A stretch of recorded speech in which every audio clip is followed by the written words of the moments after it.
Hello and welcome to the podcast. Welcome. This is a new everybody. podcast. It might have been like demon possessed. It was a fairly large, mutated looking chicken. We were born in the north, but we grew up in the south. We learned all of our words from Pennsylvania. And people are like, that's toboggan. That little toboggan. Not there. a toboggan. A toboggan is a sled. Okay. 0.3 inches, baby. Dude, I can't take it. Thank you so much, ladies and gentlemen, for joining us on this episode of the Wiseworks podcast. Sadly, we don't have Joshua here tonight, or today.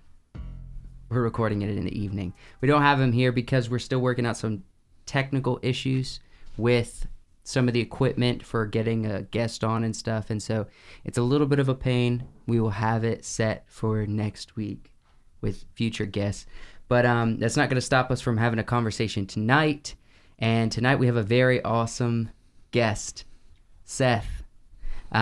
He's been on the Midnight Special quite a few times, and he's a very good friend. He was in my wedding as well as Wyatt, and so yeah, he means a lot to me and many people.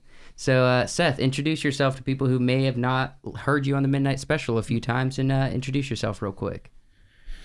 Hello, everybody. My name is Seth, and I have known both the Wisner brothers since I was around 9 years old. Dang.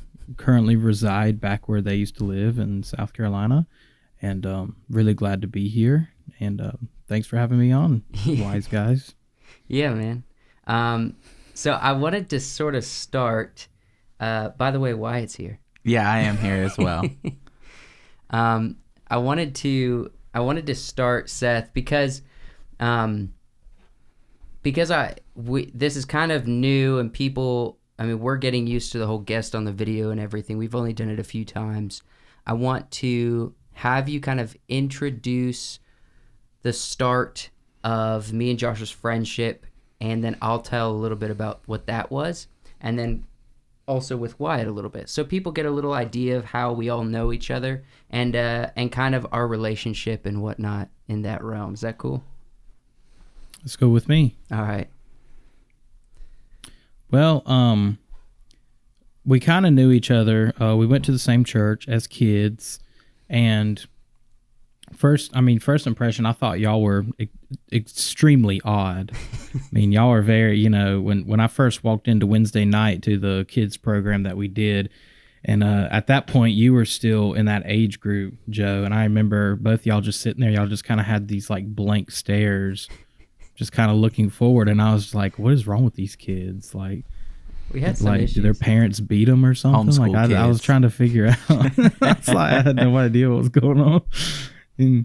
Anyway, so my mom wanted to get me into learning piano, and she said this young girl at the church said that she was going to try to raise money teaching piano lessons starting this summer, and then it went into the school year and everything.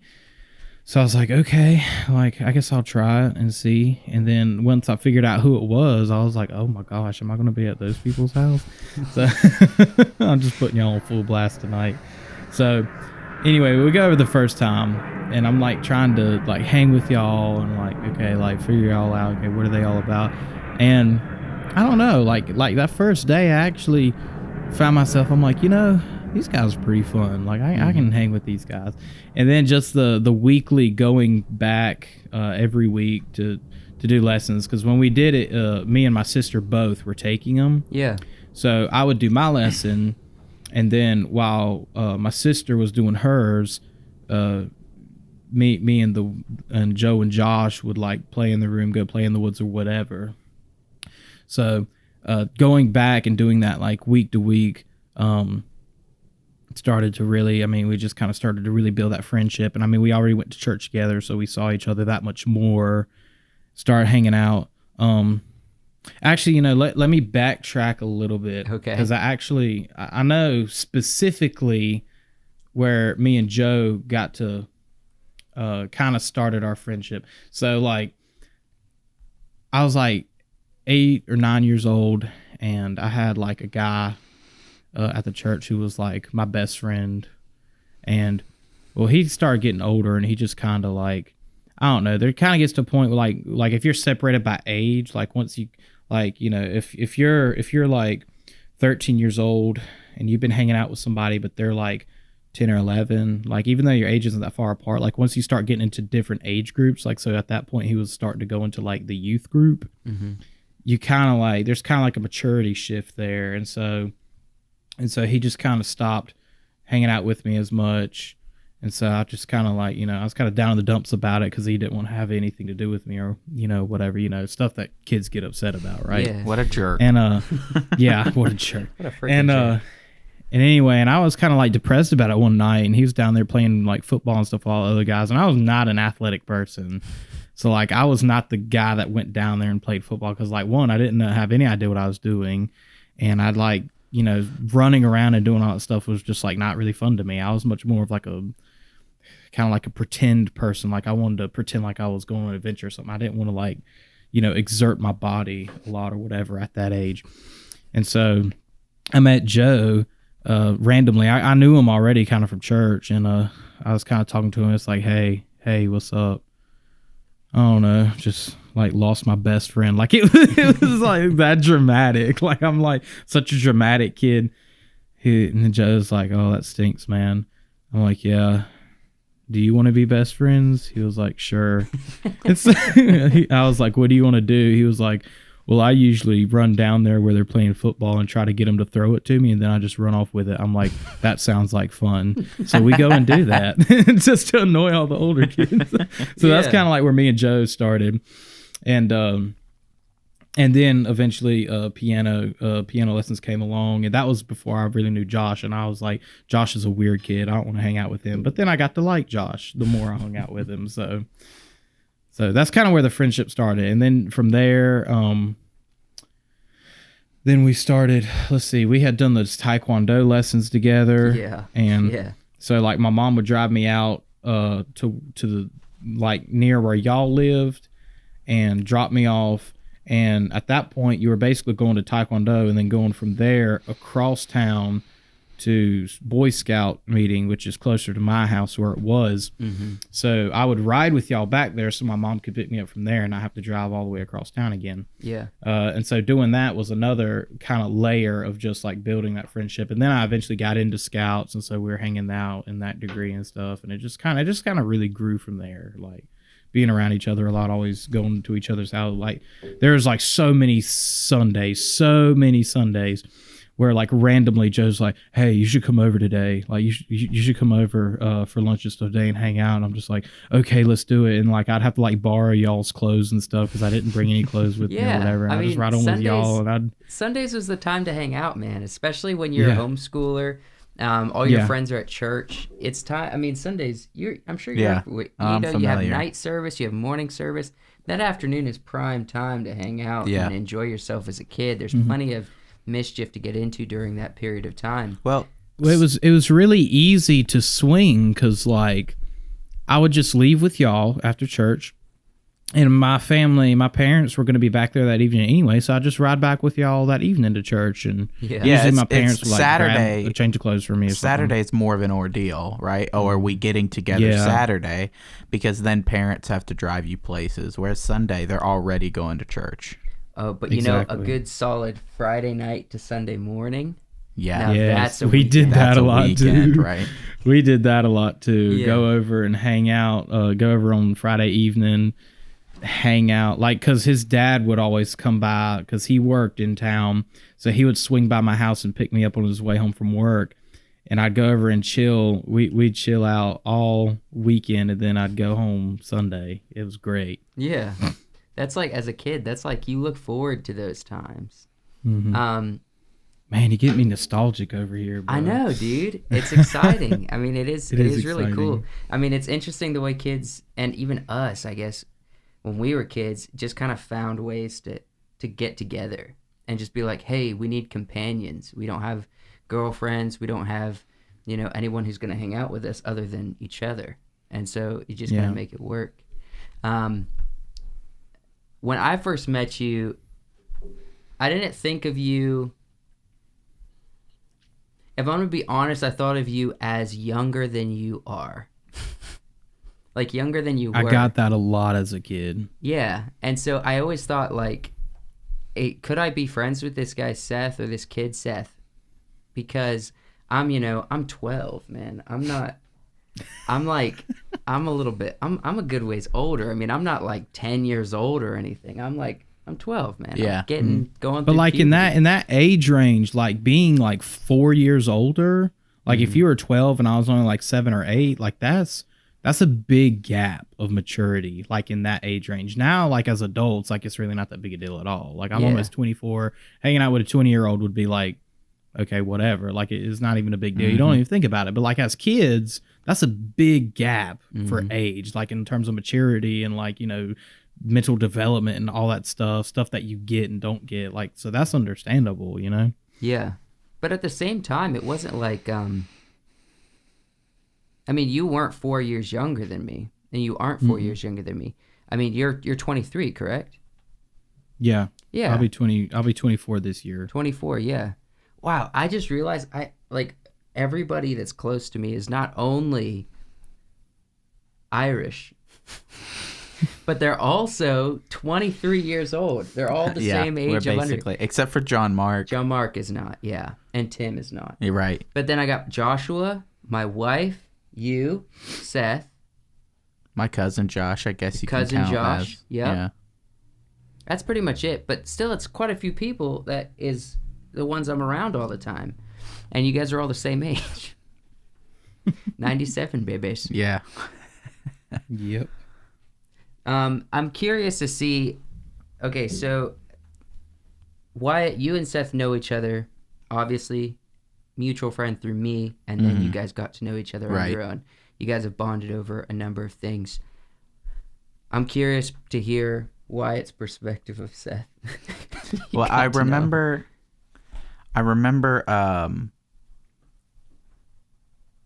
I think the first time I met Seth was I think we were still living in Georgia at the time, and we had driven up. Actually, I think we were driving back home from Camp Maranatha, and we stopped and visited you guys for a few days. Yeah. And we got to hang out with you on a Sunday, which I think is when we filmed the dance video. Dance.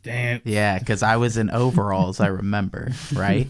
When you guys were like, oh, you guys are going to get to come to church and meet Seth. Yeah. Seth is like this, he's like this really super cool guy. He gets all the ladies, right? All of them. And no, I did not. And he's super. He's just very funny, and so I've got like in my head, I'm like, oh yeah, this is like the Johnny Bravo, cool kid from Jimmy Neutron. He's thinking he's gonna see like an absolute stud, like a Chad, right? Like a complete unit. And then we get there, and they're like, "This is Seth," and I was like, "He's a little short, pudgy kid." I was like, baby face. He kind of looks like me, and I'm like, is this how you guys see me? Super awesome. Gets all the ladies. Heck yeah. So I remember that, and I do remember really liking Seth then. We got to hang out with you a little bit. But then, then it was years till we actually saw each other again. Yeah. And that was at we met up a couple months before Joe got married. Yeah, for sort of a party weekend. Yeah, like a bachelor weekend, kind of getting things ready, getting things set up, and having a little bit of fun. I guess that's as adults, I guess we clicked. It was pretty easy, right? Because I think we have similar tastes. Yeah. So when you met Seth initially, he didn't have a beard. No. And next time you saw him, he had a full beard. A full beard. Dang, dude. Yeah. That's a pretty dramatic bounce. But there was so many years in between, and I had seen him on Facebook. Yeah. I'd seen him with the long hair, seen him with the beard, without the beard, so it wasn't unexpected. Yeah. So. What do you, Seth, what do you think of so you were very much involved in the early years of me and Joshua getting into film. because you were right there with the initial passion as well. Fight the good fight. Yeah, fight the good fight. Now you got called to a different path of occupation. But I feel like there's still something inside you that loves the art of storytelling and loves the idea of being a part of something artistic and creative. Not that what you're doing is not artistic and creative. Real quick, for those listening, go ahead and talk a little bit about what you currently do, what you're in the process of doing, that kind of thing. Catch some people up on kind of who you are in the professional world. Well, I started preaching at the age of 14 in the church that we went to, which Joe actually participated in this. Did Josh do it? I don't think preaching? Joshua ever did preaching, no. Mm-mm. But Joe actually did it as well. But I did it when I was 14. There's a program in our church that they took guys that were in senior high, and the youth pastor would kind of meet one-on-one with them and kind of help explain to them how exactly, like, the basics of writing a sermon, like looking at a passage, getting the message from it, building an outline, how to, like, speak on it. And so I did that for a couple years there, and I don't know, it's kind of like the spark that kind of lit that flame to have a passion for, like, speaking to people. And then from there it kind of grew into, you know, when we did scouts, like I was the chaplain in scouts for a period. And I did different, like, I know I did like a big seminar one time on like winter camping and stuff in scouts. I took different opportunities for speaking in front of an audience. It's something I actually really enjoyed to do. At that point I was not really, I didn't really feel a calling to ministry. To be fair, and Joe can attest to this, in our church, there was kind of a culture of guys, quote unquote, surrendering to the ministry. Yeah. I mean, there was a lot of that. And really, I look back and like at least half of those guys that did, like, have nothing to do with ministry. I would say it's closer to like people. 90% of those guys. Yeah. not that they're bad people or, like, you know, they're reprobates or anything. I think it was just getting caught up in the emotion of the... They got caught up. They got emotionally coerced into making some kind of decision. And so they're like, I'm going to surrender my life to God in the ministry. And now, you know, most of those guys, like, you know, some went into the military, some went into business, someone IT, into bodybuilding. Whatever. Some went into bodybuilding. and there's nothing wrong with that. But, like, in that context of that time, I did not want to be another one of those guys. I was always trying to kind of go against the norm in certain senses, you know, because I guess I'm just a kind of a contrarian by heart, you know, by nature. So is this guy. So a lot of people kind of told me, like, after I preached and stuff, they're like, you know, God has big plans for you. And I'm like, probably not. You know, because I always still had a passion for, like, helping people. So I started looking into, like, wanting to get into police work and stuff like that. That was a big passion I had during high school. But it was at the age of 16 when I actually surrendered to the calling of ministry. And it's a very long story. I could go into it, but you know, maybe for another time. But just to make a long story short, so I surrendered to the calling of ministry. And so once I graduated high school, I went to Fruitland Baptist Bible College. It's up in Hendersonville, North Carolina. It's a small, very small 2-year school. It's maybe the biggest a student body would be at one time is like maybe 250 students. Very, very small. A big number of commuters. There's a lot of, like, local people that would go there because a lot of people, some were going for the degree, some they offered like a certificate thing that you could get. It's where you wouldn't really get, like, accredited hours and it would be cheaper, but you could, like, take some classes and get a certificate to, like, show that you took them. But then there are people like me who went there to get the 2-year degree, and the reason is they only offered one degree. So this was not a college that offered, it was not a liberal arts college. Like, it didn't have all these different programs to choose. When you literally went there to get an associate's degree in religion and church ministry. That was what you got if you go there. And it was a straight 2-year program. So everybody was on the same schedule. Everybody was on the same track. So there was a big like family mindset there. So I went there, I got my 2-year degree. I knew the Lord was calling me to more education. So some guys go straight out of there. They go straight into working with the church. Some are like me. And so I transferred into North Greenville University and pursued my bachelor's. And that's where I just graduated from this past May. So I got my bachelor's in Christian studies.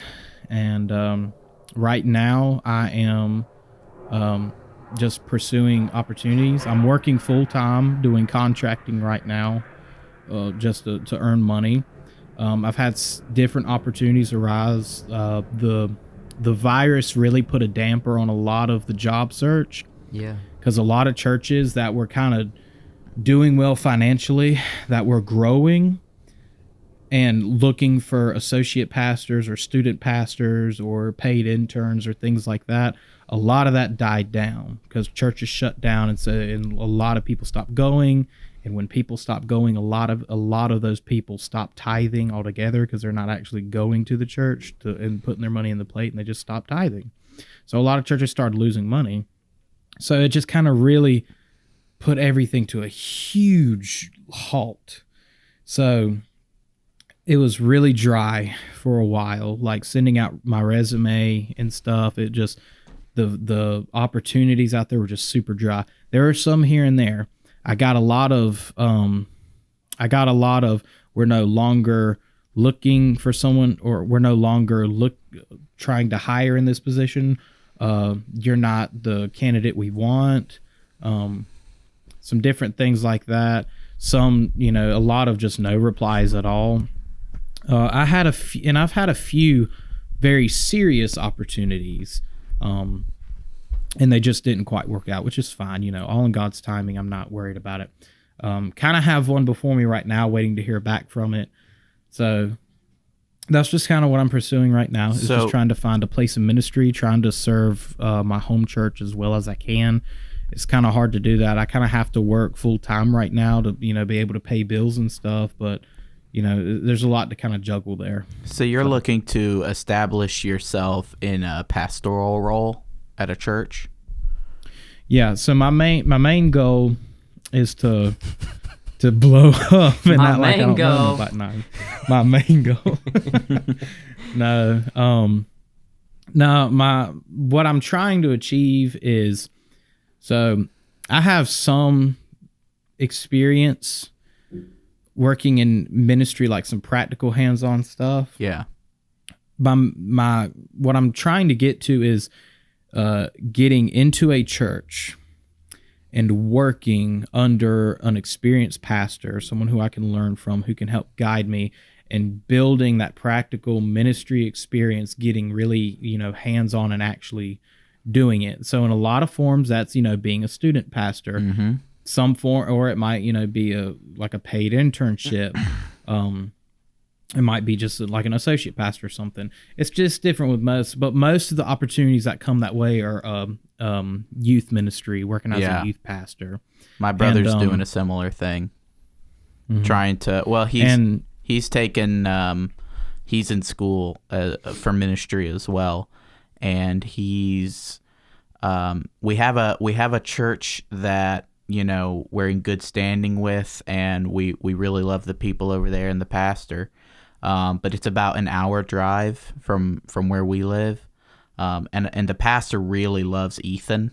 So he wants him to come and do music ministry and preach a bit at the church. But it would be like, he would need to drive up there and just be there all day. And I think right now he doesn't have a car that can do that every Sunday. Yeah. So. Right. I'm curious, this might be an odd question, and maybe it doesn't go anywhere, but I'm curious to hear, because, this podcast that we're doing right now and that we do regularly, it's not formatted for Christian commentary, but it's something that, because of the circles and the beliefs that we do have, we find ourselves referencing it, talking about it. And honestly, like a lot of people, probably a chunk of people that listen to this might not even be familiar with Christian culture. Like hearing about like being in school to be a preacher, or you know, getting connected with a church, or job hunting to be a preacher. Like these ideas might be foreign to some people. Like how do you, I mean, both you guys, how do you guys kind of like talk to people that might, or have you encountered people that are not really understanding of the world that we do live in? And like, how do you interact and communicate with those kind of people, you know? It's something that's been on my mind for a minute. So I guess what you're asking is like, have I kind of come across anybody that's not really like familiar with, doesn't understand. Like, talk about what I do, yeah, because it's really not understand. like, it's not like something that here we're trying to, you know, push on anybody, but it is something we reference a lot. And so maybe if they're listening to this, I'm curious to how might we help people understand the idea of, everyone understands the idea of us becoming friends, hanging out a lot when we're young, but maybe not a lot of people understand the idea of like Sundays we hang out because it's in between services, because maybe they've never done that, you know? Right. Honestly, like I'm sure I have. Most people, most people I don't know well, that like, you know, that maybe they're trying to get to know me or something, and I tell them, I guess living in the South, we kind of have that advantage where people at least have an idea. Yeah. And see, like religion, Christianity, anything revolving around that can get kind of uncomfortable really quick. Mm-hmm. So usually people that are strangers, you know, back when I was in school, the question was always, you know, what are you doing? I'm like, I'm in college right now. Oh, what are you studying? I said, or what's your major? And I say Christian studies. And, oh, so what's that for? Well, I'm studying to be a minister. And usually it pretty much stops there. Yeah. Unless they're also a believer, and then they kind of ask me further, you know, like, you know, oh, well, what's your testimony, or what led you into pursuing that? But if it's somebody deep, who's it's not, like, what's your theological ideas? Yeah. Yeah. Where do you stand on the rapture? You know, what do you think? What do you think about predestination, man? Yeah. What are your thoughts on Calvinism? Yeah. Yeah. Can you quote the 5 solas? Yeah. No, but if it's people that, you know, they're unbelievers, and they're not familiar with Christianity, it usually just kind of stops right there. Sometimes they'll say, "Oh, well, that's nice, good for you," or "That's very noble of you," or "That's great. You know, we need more people like you who are trying to better the world." You know, some things like that. But like I said, that's kind of usually where it stops. I haven't really had anybody really open up to me and like really ask me, like, you know, I don't really know, you know, what's that like? Like, I've never even heard of somebody, you know, studying to be a minister. So I've never really had that, because I guess people just kind of don't want to get that deep into it. Yeah. Because it can be such a uncomfortable thing to dive into. It can be touchy. It is for very people. touchy, you know. And I think that, especially in today's world, with the way the culture is and stuff, you know, religion, politics, social ideas, certain, you know, fandoms can just be really touchy, and so people don't even want to like approach strangers about that sort of thing a lot of times. Yeah, it's a different sort of culture growing up in a church environment, and for some people it you know, some people have bad experiences growing up in a church environment, and then some people, I guess, like us, are kind of fortunate, you know, to have grown up where we did, in the churches we did. Yeah, we've been fortunate. The thing is, as you get older, you recognize issues. Yeah. Right? In the church.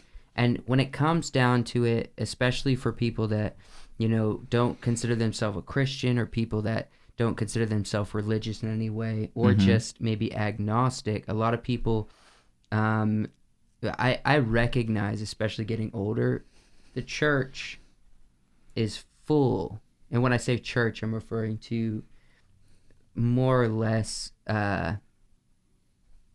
what's the word I'm looking for? The general Christians. Like the culture, Christians, like cultural Christianity, American Christianity. Protestant Christians, I guess. Yeah. The Protestant church. Yeah, when I say the church, I'm kind of referring to not more of the Protestant Right. Christian beliefs, not necessarily like Catholic. Catholicism, yeah. Or Mormonism. Yeah, and not that those aren't good people, but across the board, the groups we've been in, the church is full of hypocrisy. Yeah. And that is because it's full of humans. Right. And so when you look at it from an outside perspective, as you get older, you see that more and more. Mm-hmm. And so we are fortunate in the groups and the churches and the Christian cliques that we kind of grew up in. Yeah. That they were so solid in a lot of ways, but it's hard even for me to recognize some experiences at certain churches and certain groups of believers that I've been around.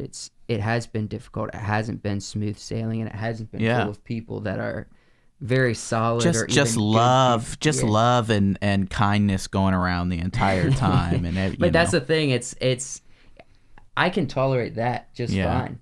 Even if it's super shallow. Well, it's not always like that. Yeah, you know? yeah. We But can't even- always be, kind. Even if the doctrine is shallow, Yeah. I can still tolerate someone who believes in Jesus and say, hey, we're brothers and sisters. Yeah. Right? The problem is, and they focus on love, the problem is when those same people are some of the ruthless rascals you can find really yourself are. around. And so I recognize very, very clearly that the church has a lot of those kind of issues, and that's one of the number one problems that people have with Christians. So Seth, I'm curious. Hypocrisy. Yeah, hypocrisy. Seth, I'm curious how maybe do you have like a story or something, or how do you kind of communicate with people that's their wall that they will not walk past because of those reasons? You know what I mean? As far as being open to faith or something of that nature. So what you kind of asked, kind of reiterate what you want me to speak on. So kind of why people just kind of pass over Christianity. Like how do you hypocrisy, talk to people who don't want to get involved or don't want to talk to you about it because all they see is hypocrisy? Mm-hmm. I just kind of go the route of, you're an adult. Yeah. You can make your own decisions. I'm not trying to, force your arm. I'm not trying to twist your arm into believing Christianity or anything. I've never been, I'm not pragmatic in that way. I don't try to. I'm not the street evangelist guy who's trying to, scare you out of hell kind of person. Right.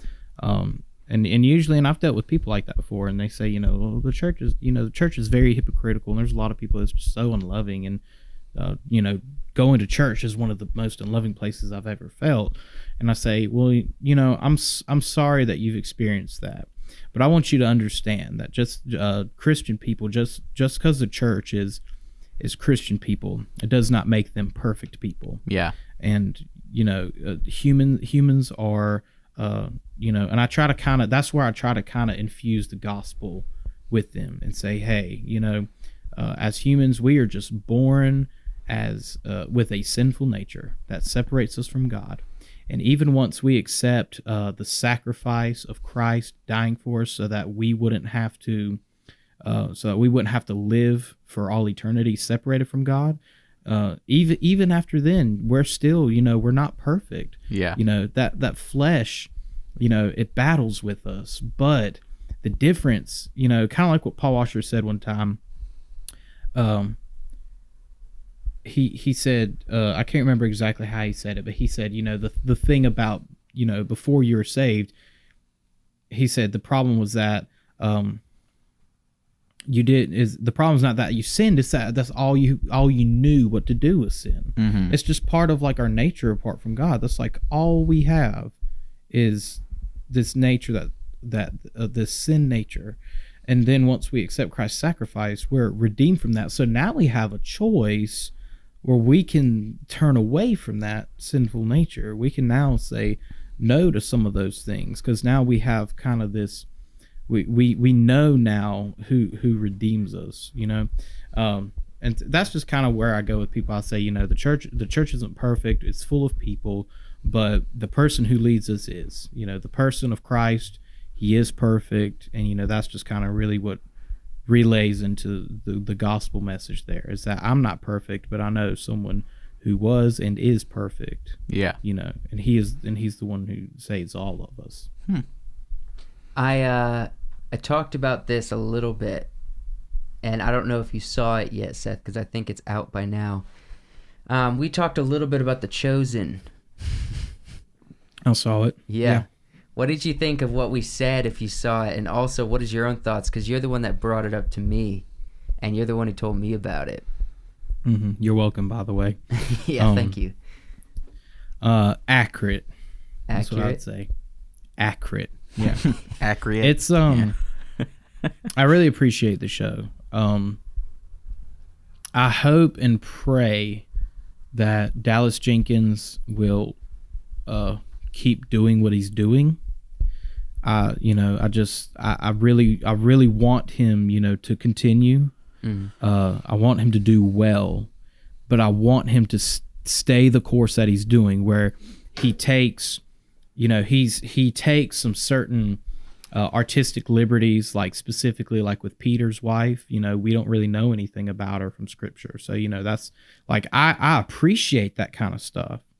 I hope he doesn't do like some other studios have done before, where they just, you know, they put too much Hollywood in it, so to speak. I just really hope that doesn't happen, because the gospel narrative is something that does not need to be, you know, it does not need to have too much liberty taken with it, in a sense. You know what I'm saying? Yeah. So like, I appreciate what he's doing. Like, you know, certain stuff is just so powerful. Me and my mom and Sarah, we were watching it like one night. We're all just like crying our eyes out, you know, when Jesus heals Mary Magdalene. I mean, it's just so powerful. It's such a, he does such amazing things, like with the music and the effects and just everything. It's directed so well, and the music is done so well, and the acting is done so well. It's such a good production, and I just hope it can stay that way, and that he can, you know, keep taking those certain liberties, like what he's doing with the story of Nicodemus, like building his character and stuff. That's all great, and I hope he keeps doing that. I just hope it's not a Trojan horse for, or kind of a, I guess I should say, like a stumbling block for falling into changing certain things. Like, I think a big red flag is if you start seeing, like when he gets further into the story and Jesus is teaching and parables and stuff, if he starts changing some things, I think that would be a big red flag. Like if you start trying to change like what Jesus said in whatever kind of way, you know, that would tweak the message differently, or try to make it less offensive, or try to make it appeal to something, you know, different, whatever. That would be like the red flag. But anyway, short and sweet. What, you know, I like the series. I like what he's doing. I hope he keeps doing it well, and I hope he, you know, stays faithful to what he's doing. I think it's in good hands. Yeah. So I don't know how much time we have left. But I did want to ask, because I guess I just don't remember. Was Seth part of the Pirates? No. The Black Pirates? The Black Pirates? No, I was not. You weren't a part of the Black Pirates? I was excluded from that. I wasn't cool enough. I think it's because me and Tim had bad blood. Oh, man. I would love to facilitate a lot, like a number of podcasts. Yeah. I was already thinking, I would love for just Seth and Ethan to talk. Just Seth and Ethan. Just Seth and Ethan. Maybe I'm there to just be like, and go. You know, I don't know. And then I would love for Tim and Seth to have a conversation about early years. Mm-hmm. And I don't know how that would go, but probably I think because you know they were probably both like the cool kids. They were both the they ladies. Both got all men, the ladies. You know, they were both charming. Okay, I did not. I'm gonna disclaimer this right now. I did not get all the ladies. Hey, me neither. I will You admit kissed I didn't. 2 girls before I ever kissed one. That's all the ladies. Okay. That's all of them. That's all 2 of them. girls. Dude, I Pretty sure know there's one. you had your first kiss years before I had mine. Yo, you weren't married when you kissed a girl? Yo, dog. Mr. Preacher Boy had his first kiss outside of wedlock, dog. Look, people change. I was very different and much more carnal in high school, okay? Like in those younger years, because I just wanted to live life, and you know, it took a lot of the Lord working on me through my college years to build me into the man I am. But there's nothing today. wrong with a little smooch. Yeah, just a smooch. That's a little smooch. Anyway, I was not a ladies' man. I somehow was fortunate to where this one girl liked me enough and found me attractive to where she, kissed me. And then when I was 16 years old when I had actually gotten a for real girlfriend. Yeah. So, and then anyway. So the Wisner boys were just blowing growing up smoke. in those early years, I was not at all. Girl, I was prime friend zone material, if anything. Yeah, hey, because me I was too. funny, I was sweet, Yes. I was sincere. Girls loved having me around to give them compliments. Why are you just describing my life, talk man? to about stuff to give me all of their problems and stuff like that. They like to talk But they to you never about liked it. me because I was not attractive. I was short. I was chubby. I was baby faced. I was just the funny fat kid. That's all I ever was, to women and stuff. It wasn't until I started actually getting more mature, going through my physical changes and stuff like that, where I actually got more confidence about myself. Yeah, and you where, started getting... and that confidence is what really started to kind of drive that, I guess that suave attitude of mine or whatever. Yeah. It also helps that you have good taste in cologne. So your smells are on point. Yeah, that's important. It's real important. Wait, so what's the pirate thing? Obviously, Seth was around for the pirate stuff. Yeah, but he was just excluded. Okay, honestly, you don't remember. You were too caught up in the adventure, and Seth was just watching from the sidelines. Going back to kind of the ladies' man thing and how I was just prime friend zone material. Let's just say it like this: Tim had a kind of an adolescent immature relationship with this one girl. I really liked this girl. Me and her talked, texted every single day. I was her best friend. Mm-hmm. This kind of drove a wedge between me and Tim because I got so unbelievably jealous of him. Yeah, because Tim was all. I mean, we've talked about before. The dude was born with a 6-pack. He was the only baby to ever have abs. He came out with a 6-pack, dog. Yeah, and Tim was always in this really good shape. He just kind of girls liked him. They thought he was cute. They found him attractive and stuff. And so I was funny like Tim was. Mm-hmm. I had a good personality like Tim did. Tim just had the looks. And so he was the complete package where I was the Walmart brand. Right. Oh, man. That kind of drove a wedge between me and Tim in our younger years. Oof. So that's why I wasn't in the Pirates. And so Joe was kind of caught between two worlds. Okay, the thing is though, if my memory serves me, which it doesn't usually... it doesn't usually. Disclaimer. I have a feeling that Pirates probably only lasted, in the serious way where we branded it Black Pirates. We went on through all the way up until I was excommunicated. They did a whole ceremony. that was probably only like a 3 or 4 month period of time. It wasn't that long, and we were so young. I would be very surprised. We had already met Seth. We had already started mildly hanging out, but it was probably before we would like it was way before we made Fight the Good Fight, you know? This Really? It was probably like I guess so. 3 yeah. years before we made Fight the Good Fight. So it was pretty young. So Seth had the whole thing with like when Black Pirates was happening, were you even aware of it? Probably no. I don't think I was. See, like it was so young, we had just probably started hanging out. Yeah. But the thing could about, also you be know, it, the but- girl that I definitely remember that period of time. And yes, I was caught between two worlds for sure. Because Tim never really talked to me about girls. He had this weird it's not weird. He doesn't have it anymore, but to an extent he falls into old patterns where he doesn't tell me about things that's important to him. Yeah. Like he wants to talk to me when I'm around about stuff that is easier to talk about Yeah. than like his feelings. Right. Whereas Seth was feeling city. I mean, Seth was an open book. And so I was always calling Joe with a broken heart about Always. something. Oh.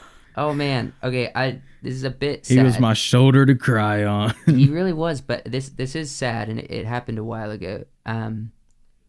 Which Seth, if you don't, I can cut this out if you don't want me to mention it. But I remember, it was a really sad period of time when Seth's grandmother had died, and we were on vacation, and Seth called me at 3 a.m. It was I think it was 1:30 in the morning to when let it me know. happened. Yeah. It was sad. I mean, I pretty much stayed up the rest of the night because I was feeling his pain. But like Seth, for real, he would just tell me everything. And then we would get on the phone and talk about movie ideas and talk about story ideas for hours in a similar way with you guys. I mean, because I've done the same. I've been very open emotionally with you about things I don't tell anyone. that's true. You have. But I would still say you're a bit more secluded because it took a long time Yeah. for, more recently, I guess, probably within like the past 4 years. Well, it took. Joe was a really good sponge. He really is. Like for It feelings, took, for venting. yeah, He I still am. He's a good For me- listener. Still am a good sponge. For me, I think it took to stop being embarrassed of my feelings. Yeah. Right. And that's when I really opened up about sort of the more emotional things. I can talk about deep thoughts, right? For forever, but it was those more emotional things that I couldn't open up about. Yeah. So Yeah, I noticed you did struggle a lot opening up. Where when it came to me and my feelings, I honestly is pretty similar to you. Yeah. I would tell Seth about them, but man, it was hard. Like I wouldn't want to tell him, but I felt obligated because I knew everything about Seth. I'm like, well, friends give and take. I have to tell Seth because he's told me. Seth was like Seth just told telling me you he had everything. a stanky burp today, and I He's haven't even like told him who my crush is. emotionally, just like I like this girl. This is who she is. This is what I'm feeling. Yeah, this is her phone number. Freaking.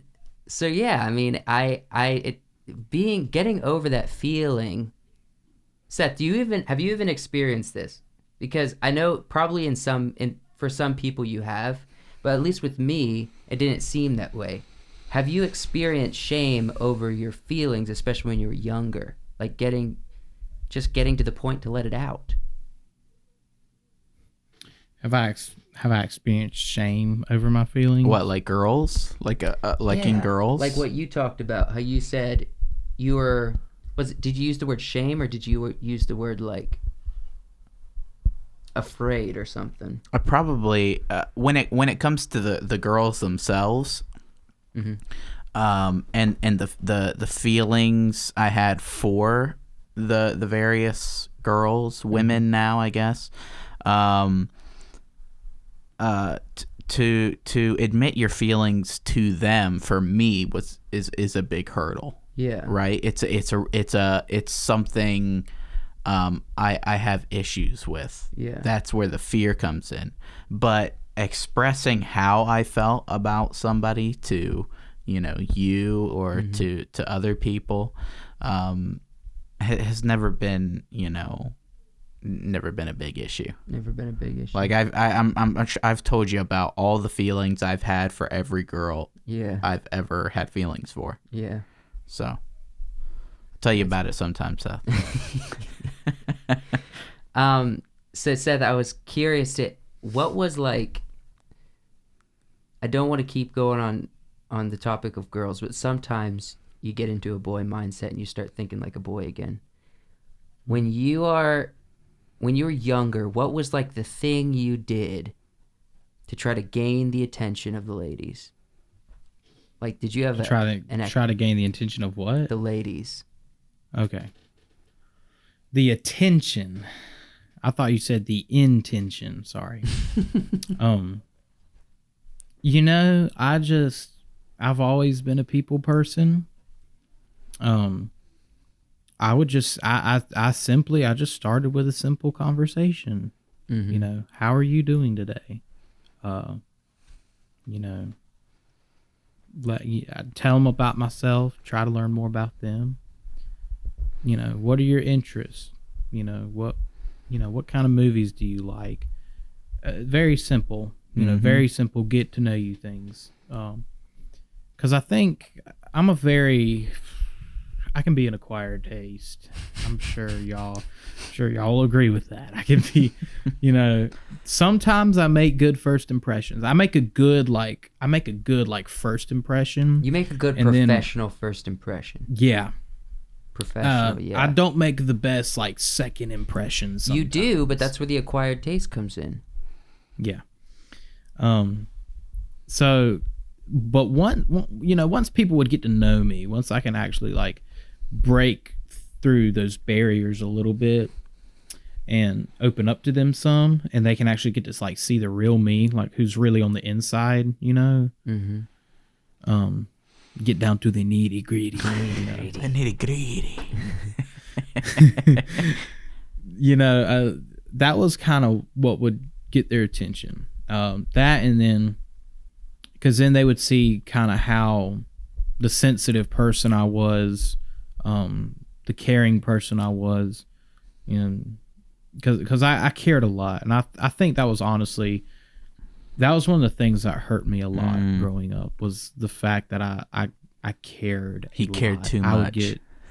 I would get attached. Heart's too to big. people, things, Yeah. and when I get kind of pushed away or whatever, it hurt me a lot. So, but I think once they kind of saw that side of me, where I was, not always, the funniness, the loud, the boisterousness, that's what got the attention. What made them stay is once they figured out, this guy's actually, he's pretty down to earth, where he gets me, when I talk about this, or he actually tries to offer advice, Mm-hmm. he cares about when I talk about this, stuff like that. That's basically what made it work, I think. I have a similar strategy, right? The humor, the personal ability, right? I'm just not a closer, Not a closer. I'm not a closer, right? I'm just really bad at that part. This is the getting trick, that man. number. I think this is the trick, and this is a limited experience from me. I think you gotta kiss them before you're officially dating. I think you gotta trap them in a corner and somehow get her to want to kiss you. And then after that, they're like, well, now we have to date. Well, I've kissed him. Now we have to Kissed date. him. Are you proposing that men should kiss women without their consent? No. You have to get them You have to to get them in a want to position. kiss you. And then get them to want They to. have to make that choice. Yes. Okay, so 3 no's and a yes is still a yes. No. You see what I'm saying? No. What I'm saying is you got to woo them. So make sure your lips are nice and pursed, well oiled. Make sure you got good Seth Oiled. cologne on. Oh. Seth Cologne. Seth cologne. Make sure you're not saying silly things that's going to make them be That's my. You know what? I'm always saying silly things. You can say silly things. You just got to say the things they like. Yeah. Anyway, I that's never- enough relationship advice. I never ever kissed a girl until I was absolutely certain, and I had literal verbal affirmation from her that she was okay with that sort of thing. Can I kiss you? Yes. Okay. Literally, usually I would wait. Usually I would wait for a girl to say I want to kiss you first before I would even think about it. Oh, 'Cause I'm yeah. like, None I of don't that want closing this. your eyes and just leaning in. No. Just like that. No. Going in for You the don't ever moment, want to you get a know? hand on the chest. Not about that. Ooh. Yeah, Well, that no. would hurt. You don't Get you, that. when you're, No. You're looking for a touch on the lips and you get a hand on the chest. That's a rough place to be. Yeah. No, man. Yeah. The trick is to get her to kiss you first. Yeah. They're It's bold. got to be her idea. Women these days are bold. They'll do it. They'll do it. Hardcore. Anyway, so next topic.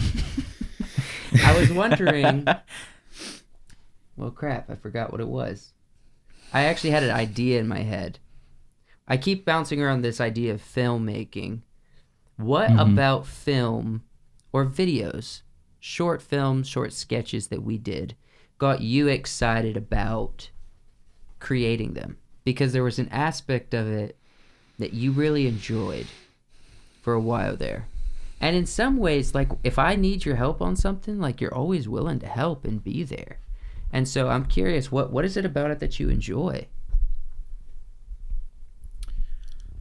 When we were kids, I really loved coming up, putting a story together and making it come to life. Yeah. In a film, instead of, because you can just make up a story and then tell it to people or something, or everybody went through that phase where they tried to actually write their own story or something like that. But taking ideas in my head, brainstorming and making a storyboard and actually making it on film, I don't know, just it made us feel big, we accomplished something, something that not other people can. And I really enjoy that aspect. I would love being able to that's why I always want to help you on stuff, because I like being able to point to something and be I was there, or I helped with that. I fell down that hill. You literally dying you of the pushed leaves. yourself off That's that hill. me. That's me tumbling down the hill. I had to do it 30 times Yeah. for one take. One take, and the wide one, the first one we got was the best one. And we kept It was the very first one. Yes, it was the first one that we Yeah, did. Was the one we used, but it worked out nicely. It's great. man. I think there's something. Okay, so this goes a little bit into why I'm so glad Wyatt is here doing the podcast, doing stuff with us. In some ways, I believe in you, Seth. I believe in your goals and aspirations. I'm a little pissed off that you're not doing the same, if I'm going to be honest. I want you to be making films with us, too. I want you to be here doing podcasts. But that's neither here nor there. You are here right now doing a podcast. There's something beautiful about having a group of people, friends, that you trust, and you're being creative together. And you're creating something that you're going to present to the world, and all of you guys have ideas. And all of us have ideas, and we put stuff into it. In some ways, that's kind of like what Dying of the Leaves was. Yeah. It was a birth idea of Jamark, and then you and Jamark edited the story idea, the concept. Then I took it, and me and Jamark kind of worked together to create a screenplay, and then we filmed it, and Seth was there for a few days of production. How many days of production you were there? At your place? At my parents'? I think there was 3 days out of 9 that you were there. during the production of Dying of the Leaves? Yeah, because there's one out on our land.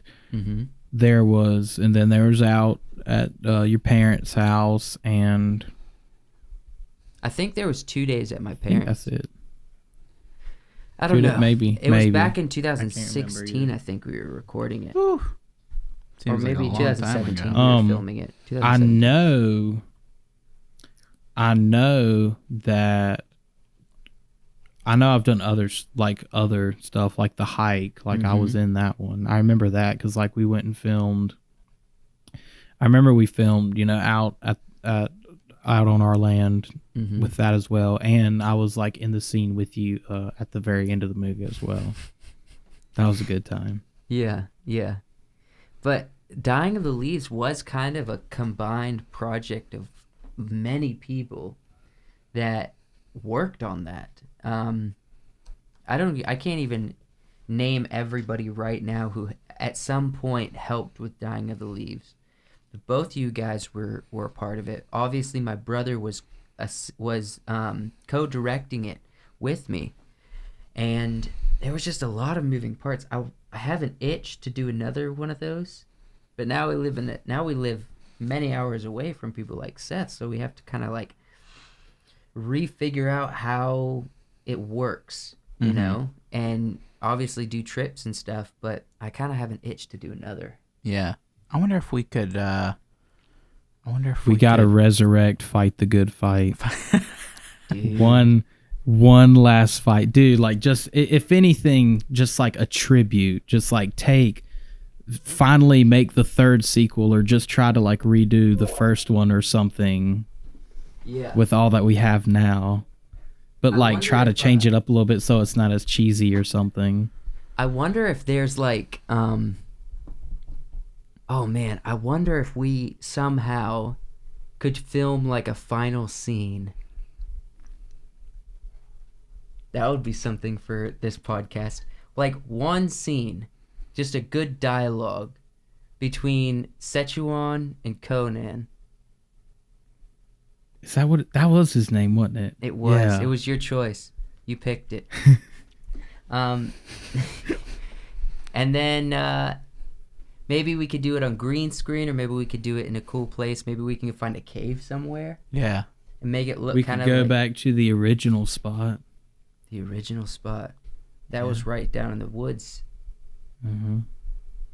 It's cleared. I mean, it's still woods, but it's pretty cleared out now. But it would still work. I'm kind of thinking, because of how crazy the plans for episode 3 was, I kind of feel like we have to be like in some kind of cave, and we're gonna have to do special effects to make it seem more like we're at the gates of hell. I'm not, yeah, because we had like some crazy ideas. Wait, for so episode are they 8. I was like, dead? okay, so like Sechuan is gonna partially- pass into the underworld. Like, Yeah, we were doing a whole Davy Jones situation where Sechuan kills his father twice and then goes back and gets him a third time because he needs his help, essentially. Okay. Well, what about like some sort of Wyatt could take Will's old position, the role that Will was gonna play. We're gonna keep it simple. I don't think we're gonna do sword fights. I think we're just gonna do a quick little scene between me and you. That we what can... about like we could do the makeup and everything again. almost an ethereal plane, like they're on an ethereal plane, because you could use like a smoke machine. Yeah. You can make the background like almost like that early morning blue, like ethereal, like it's almost not real. So you don't know if they're dead or maybe it's a misty morning, you know. I might still have that toboggan I wore. Dude, the I still have the first bandana. two. I can get a wife beater. I can get a leather jacket. I have black pants and black shoes. I had the important thing for me was the eye makeup and the bandana, and I'm never getting rid of that bandana. You remember all that makeup I had on, all the white to make me look dead? You gotta do Oh, stitches on God. your neck because I cut off your hair one time. It could be it could be almost like some sort of they just somehow happened upon each other in the ethereal afterworld plane. Or okay, I don't know, or maybe they met up on purpose. yeah. Okay, so this is what I'm thinking. We have to think about how the story played out, and we need to write a scene that's literally a final to me and your relationship, and it's going to be on, like, we'll premiere it on this podcast, so we can literally explain some filler so people aren't completely lost.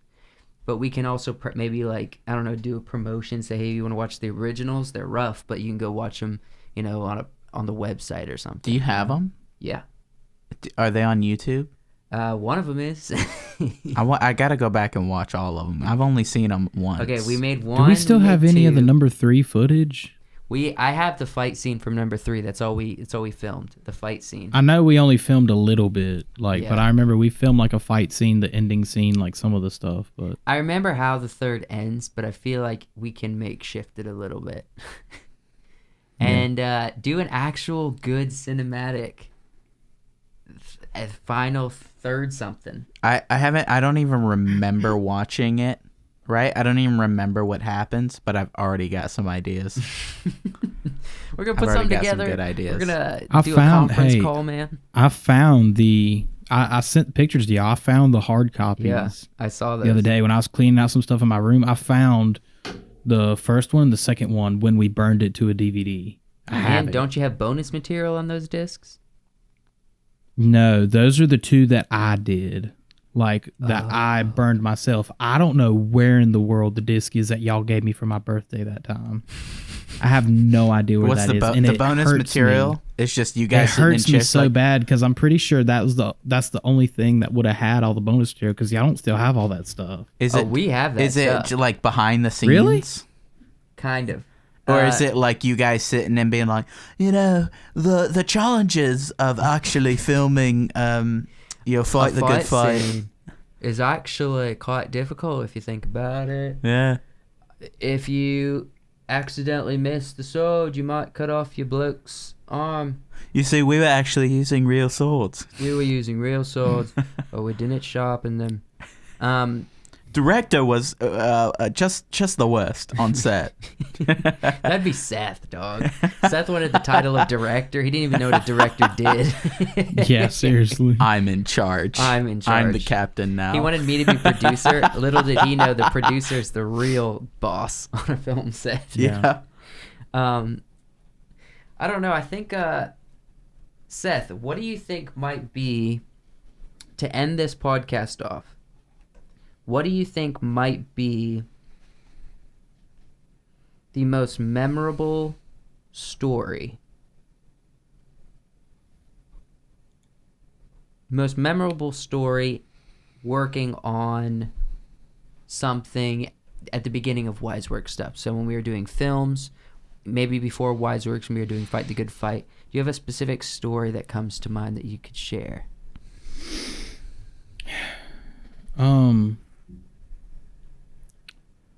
I think just off the top of my head, I think of the hike when we filmed it out here, and then I rode all the way back to Columbia with you.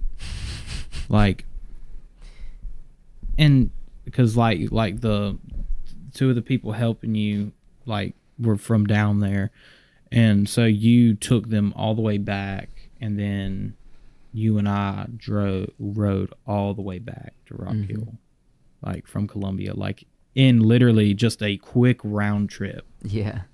And it was so fun. Like, it was like we were leaving out at like 10 o'clock at night, so we were getting back late and everything. But I mean, it was a great time. Well, I think it was a period. I knew there were the people that were helping Natalie and Bethany. Is her name Bethany? Yes. Yeah. They were in Columbia, but I was staying in close to where you're at in Rock Hill area, South Carolina. So we're like, yeah, I gotta go drop them off because they didn't know the area, so they rode up with me. And you were helping us out at the end of the day, so you're like, I'll ride with you. I mean, you're just going to Columbia and coming back. I'll ride with you. So you did. Well, I mean, because I was kind of thinking to myself, I'm like, dang, like that's gonna be a long ride for him to make by himself to go all the way there and then drop them off and come back alone. So I was like, I was like, I got to be with my boy on this. Plus, I was thinking like, this will be fun, you know? Yeah. I need to, you know. Friendship, man. I have a similar experience with Luke. Yeah. Yeah, we rode up to Camp Fairview and back, and it really Georgia to is from Camp Georgia. Fairview? Yeah, it's only like 4 hours, That's a long ride, though. but it really is one of those. It's just so fun to ride with your buddy. Riding with your brothers is hard, right? It's fun, but it's hard. Yeah. Riding with your buddies, though, like your friends, You're just chilling, that's man. always a good time. Yeah. Absolutely. Well, I think we'll end this podcast, man. We're going to have you on again soon-ish. So Josh was here. Yeah. Anyways, I'm going to do a quick plug, and then you can say farewell to the people and any final word you have. Let me do a quick plug, and then we'll end this out. Actually, Wyatt, could you do the plugs for us? Yeah. Guys, go check out the YouTube channel. Wiseworks Podcast. Give us a like, give us a subscribe. Leave a comment. Let us know what you thought of the episode or any of the episodes. Go check out the Midnight Special on Spotify. Anything else? Anything I'm missing? That's it. Follow us on Spotify. Subscribe on YouTube. Yeah, that's it. If you have any funny stories or any funny memories of any of the three of us, leave a comment down below. Yeah, and tell us absolutely. If you remember Yeah. us. I know people have funny stories of me. They're probably not flattering. No, they're all flattering. To all the women who friend zoned me back in my young, unattractive, pudgy days, If you have a funny story you about know Seth, who you are. now's your time. Yeah. Leave it in the comments. Please. Please leave it in the I would comments. love it. Embarrass me if you must. Embarrass all of us. Yeah. Embarrass all of us. There's What a if lot we to be could embarrassed if we by. could get every girl to leave a funny embarrassing story? Just one girl for each of us, just to be like, haha, remember when you did this, idiot? I'd be down, actually. I'd love to hear their perspectives. If you are a female and you ever knew me to have a crush on you at any point in my life, leave a comment. Same with Wyatt. Same with Seth. Tease us a little. It'll be a funny thing. Please. We'll enjoy it. And we'll be glad to see that you're watching. Thank you. Thank you, Seth, for being here. Adios. Thank you for having me.